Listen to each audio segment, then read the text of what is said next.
तो हम बात कर रहे थे दूध को प्रभावित करने वाले कारक के बारे में कि जो दूध की मात्रा, दूध की गुणवत्ता और दूध के संगठन को जो प्रभावित करते हैं कारक, उसकी बात कर रहे हैं कि कौन कौन से कारक जो दूध को प्रभावित करते हैं। इसमें दो मुख्य वर्गों में हम इसे बांटते हैं। तो पहला हो जाएगा हमारा पैतृक, ठीक है, पैतृक कारक,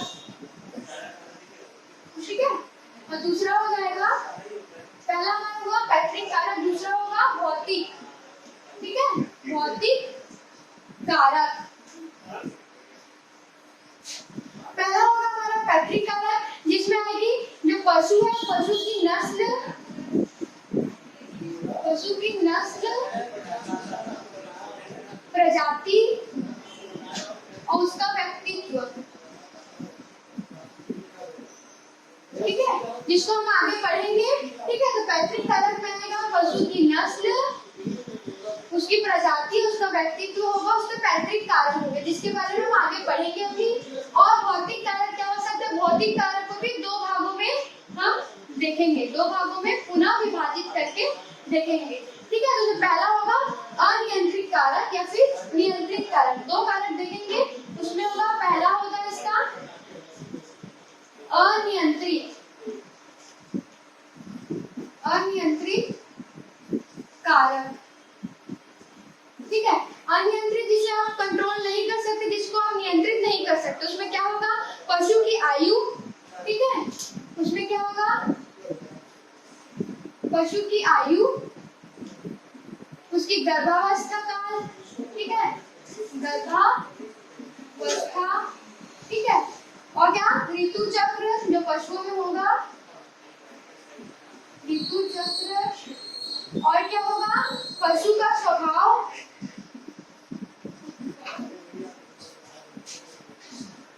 और क्या होगा? पशु की शरीर की बनावट, ठीक है, पशु की शरीर बनावट।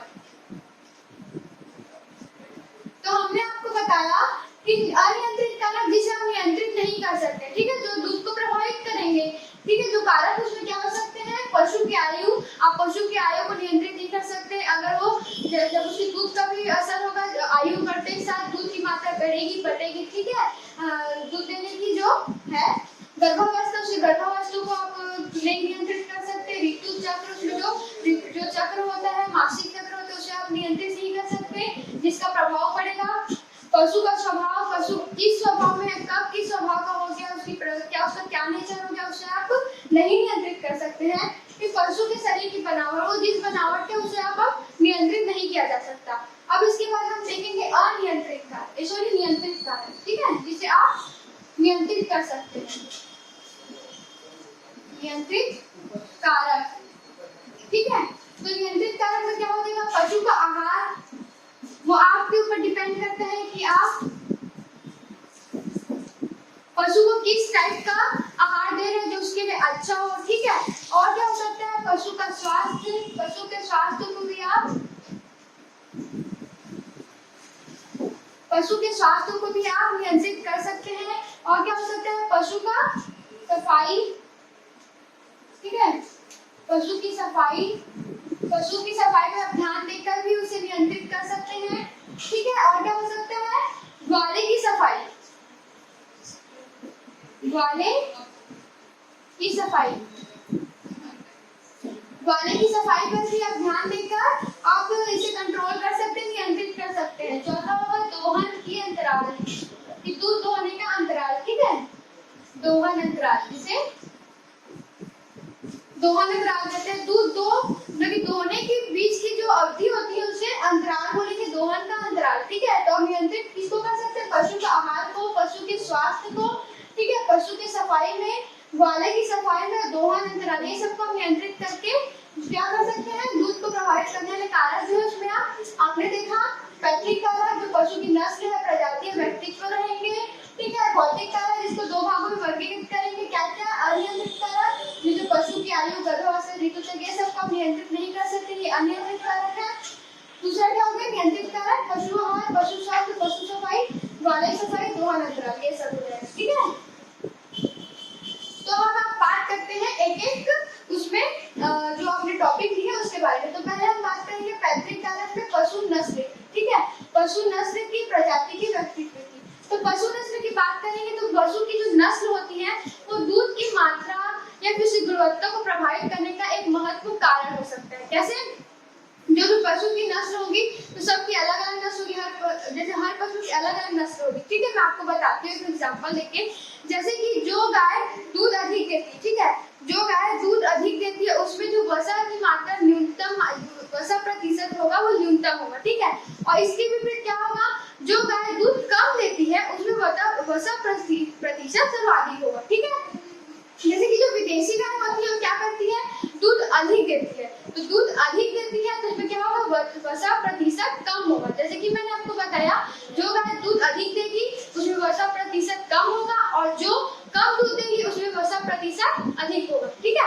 और मैंने बताया कि जो विदेशी गाय होती है उसमें क्या होता है, जो वसा प्रतिशत होता है उसमें कम होगा क्योंकि वो सर्वाधिक दूध देती है, ठीक है। तो और जो नस्ल होती है, जैसे कि एक गाय की आपको एक प्रजाति, जैसे मैं आपको बताती हूँ साहीवाल होती है, ठीक है, तो साहीवाल होती है उसमें वसा प्रतिशत हो जाएगा आपका 4.5%। मैं आपको यहाँ लिख देती हूँ 4.5% जो वसा प्रतिशत होगी, बल्कि और जो नस्ल जो क्या है, ब्राउन स्विस की जो नस्ल वाली गाय होगी उसमें कितना होगी वसा प्रतिशत 4.2% होगी, ठीक है। तो आपने क्या बोलते हैं, पशु की नस्ल के आधार पर भी देख लिया कि वो कैसे दूध को प्रभावित करते हैं, उसकी मात्रा, उसकी गुणवत्ता को कैसे प्रभावित करते हैं। अब हम बात करते हैं प्रजाति की, तो दूध की मात्रा, संगठन, उसकी गुणवत्ता को प्रभावित करने के लिए जो उसकी प्रजाति भी एक महत्वपूर्ण कारक है। कैसे? जिसकी अलग अलग पशु की प्रजाति में उसकी मात्रा और उसके संगठन, उसकी गुणवत्ता भी अलग अलग देखी जाएगी। जैसे भेड़, बकरी, गाय, भैंस, ये जो अलग अलग पशु की प्रजाति है उसमें जो दूध की मात्रा, गुणवत्ता अलग अलग ही होगी, ठीक है। तो ये भी इसको प्रभावित करेंगे। व्यक्तित्व, और पशु का व्यक्तित्व भी बहुत महत्वपूर्ण कारक हो सकता है। कैसे हो सकता है? जो अगर एक ही नस्ल की भी जो गाय है, ठीक है, उसमें भी अगर पशु का व्यक्तित्व अगर अलग अलग है, ठीक है, पशु का व्यक्तित्व भी एक महत्वपूर्ण कारक है, तो उसमें दूध की मात्रा और गुणवत्ता में भी आपको भिन्नता दिखाई देगी, ठीक है। तो पशु का व्यक्तित्व भी एक महत्वपूर्ण कारक होता है दूध को प्रभावित करने में, ठीक है। तो पैतृक कारक हमारा पूरा हो गया। अब हम देखेंगे पशु की ब्यात अवस्था, ठीक है, पशु की ब्यात अवस्था, इसको 3 अवस्थाएं में हम पढ़ते हैं, ठीक है। 3 अवस्था में जो प्रारंभिक अवस्था होगी, इसे आप नोट डाउन कर लीजिए, मैं इसको लिख के बताती हूँ, आपको लिख के समझाती हूँ।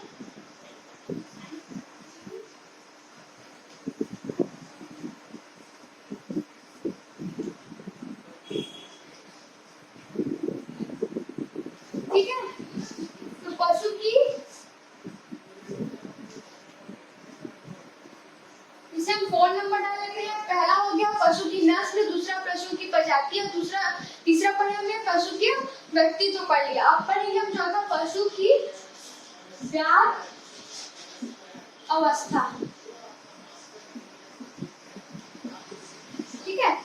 इसमें हम पढ़ेंगे कि इसमें 3 अवस्थाएं पढ़ेंगे, ठीक है। तो प्रारंभिक अवस्था 3 से 6 दिन का होगा, प्रारंभिक अवस्था 3 से 6 दिन का होगा। इसमें जो दूध प्राप्त होगा उसे हम क्या बोलेंगे, खीस कहलाता है, ठीक है। ये प्रारंभिक अवस्था में जो हमें दूध प्राप्त होता है वो क्या कहलाता है, खीस कहलाता है, ठीक है। और ये क्या होगा, जो दूध से थोड़ा भिन्नता होगा, थोड़ा भिन्न होगा, ठीक है। तो ये और क्या हो गया, इसका द्वितीय अवस्था देखेंगे, जिसमें क्या होगा, दूध की मात्रा सर्वाधिक होगी और वसा की मात्रा न्यूनतम होगी। जैसे कि मैंने आपको बताया कि जो गाय अधिक दूध देती है, सर्वाधिक दूध देती है, उसमें वसा प्रतिशत न्यूनतम होता है, तो ठीक है। तो द्वितीय अवस्था जो आएगी उसमें क्या होगा, दूध सर्वाधिक होगा और उसमें वसा प्रतिशत की मात्रा जो होगी कम होगी, ठीक है, न्यूनतम होगी। तो क्या होता है, तीसरे महीने तक और चौथे महीने के प्रारंभिक तक, ठीक है, तीसरे महीने के अंत तक और चौथे महीने के प्रारंभिक तक क्या होता है, दूध की मात्रा सर्वाधिक होती है और वसा प्रतिशत कम होता है, जो होता है न्यूनतम होता है, ठीक है। और जो आखिरी जो होगा फिर धीरे धीरे कम होने लगता है, दूध की मात्रा धीरे धीरे कम होने लगती है। जो क्या होगी, आखिरी अवस्था क्या होगी, अंतिम अवस्था होगी, तीसरी अवस्था होगी जो 6 माह की होगी, ठीक है। तो क्या था, पशु की ब्यात अवस्था था जो दूध को प्रभावित करते हैं, ठीक है।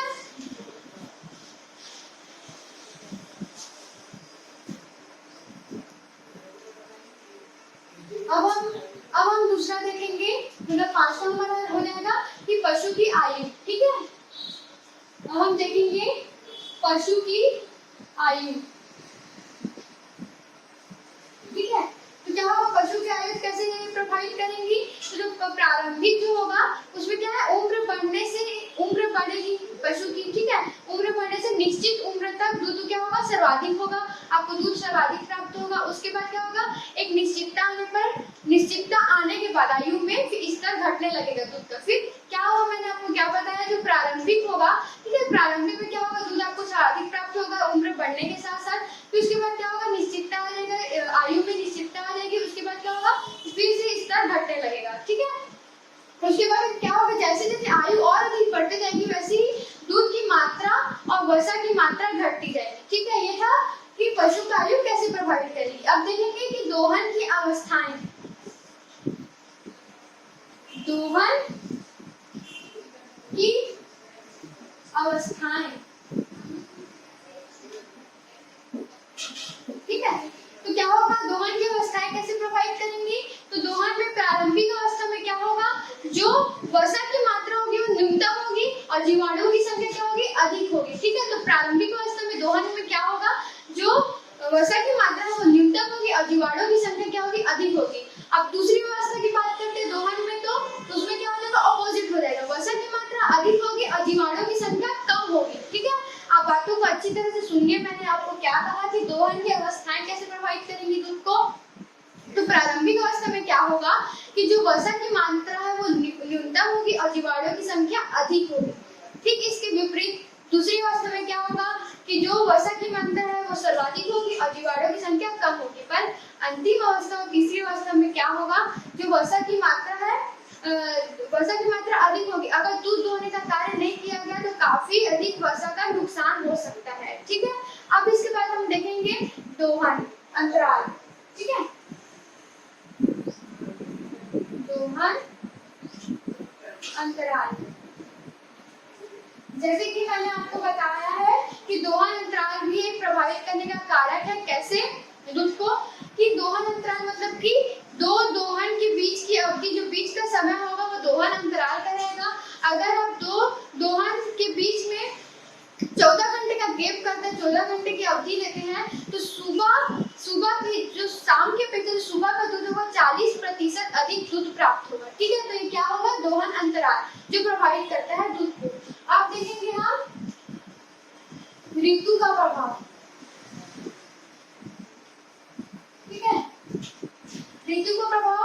तो क्या होगा, जो शरद ऋतु आती है, जो ग्रीष्म ऋतु, शीत ऋतु, ये सब ऋतु दूध को प्रभावित करेंगे। तो जो शरद ऋतु आती है उसमें क्या होगा, शरद ऋतु में वसा की मात्रा अधिक हो जाएगी, सर्वाधिक दूध प्राप्त होगा। और इसकी अपेक्षा क्या होगा, जो ग्रीष्म ऋतु होगी उसमें दूध की मात्रा आपको कम प्राप्त होगी। तो इस तरह ऋतु प्रभाव भी दूध को प्रभावित करते हैं, ठीक है। 9 हो जाएगा हमारा ऋतु चक्र, ठीक है। जब ऋतु चक्र का समय आएगा तब क्या होगा, दूध की मात्रा हमें कम प्राप्त होगी, ठीक है। 10वां हमारा हो जाएगा पशु का आहार, ठीक है, पशु का आहार। अगर पशु जो है हरा चारा, हरा घास अधिक खाता है तो दूध अपेक्षाकृत पीला प्राप्त होगा, ठीक है। हमें कैसा दूध कैसा प्राप्त होगा, पीला प्राप्त होगा, क्योंकि उससे कैरोटीन की मात्रा अधिक होती है, ठीक है। ये क्या हो गया, पशु का आहार होगा जो उसे प्रभावित करेगा, इससे हमें दूध क्या होगा, अपेक्षाकृत पीला प्राप्त होगा। अब बात करते हैं पशु की बीमारी।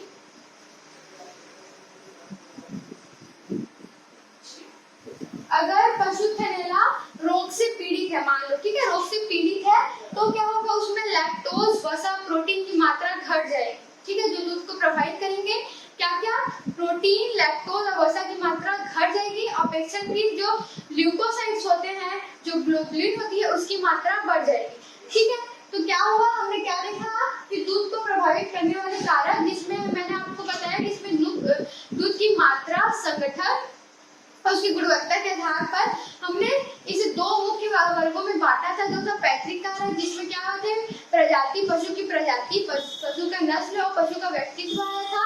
दूसरा हमने भौतिक कारक देखा था, जिसमें अनियंत्रित कारक और नियंत्रित कारक देखा था। अनियंत्रित कारक में मैंने आपको बताया था जिस चीज को आप नियंत्रित नहीं कर सकते, जिसमें आप पशु की आयु हो गई, गर्भावस्था काल हो गया उसका, ऋतु चक्र हो गया, पशु का स्वभाव हो गया, जिसे आप वो नहीं कर सकते, नियंत्रित नहीं कर सकते। और दूसरा मैंने बताया नियंत्रित कर, जैसे पशु का आहार, पशु का स्वास्थ्य, ठीक है, और क्या होता है ग्वाले की सफाई, ये सब और दोहन अंतराल, ये सब को क्या आप नियंत्रित कर सकते हैं। तो 2 कारक मैंने बताया था।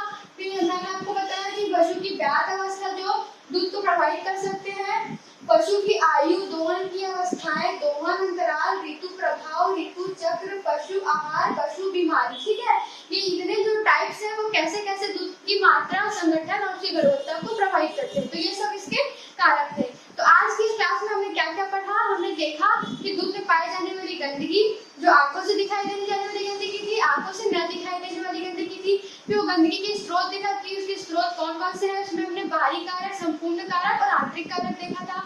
उसके बाद हमने बताया कि अगर 1 मिलीलीटर दूध है तो उसमें आप कितने जीवाणु की संख्या प्रेजेंट होने से आपको कितना अच्छा दूध प्राप्त होगा, कौन सा दूध अच्छा है, ठीक है, आप दूध का आकलन कर सकते हैं इस आधार पर, ठीक है। उसके बाद हमने आपको बताया कि स्वच्छ दूध का उत्पादन, कि अगर आपको स्वच्छ दूध प्राप्त करना है तो उसका उत्पादन करना है तो आपको किन बातों का ध्यान रखना चाहिए, किन बातों का सावधानी रखने पर आप स्वच्छ दूध प्राप्त कर सकते हैं, स्वच्छ दूध का उत्पादन कर सकते हैं।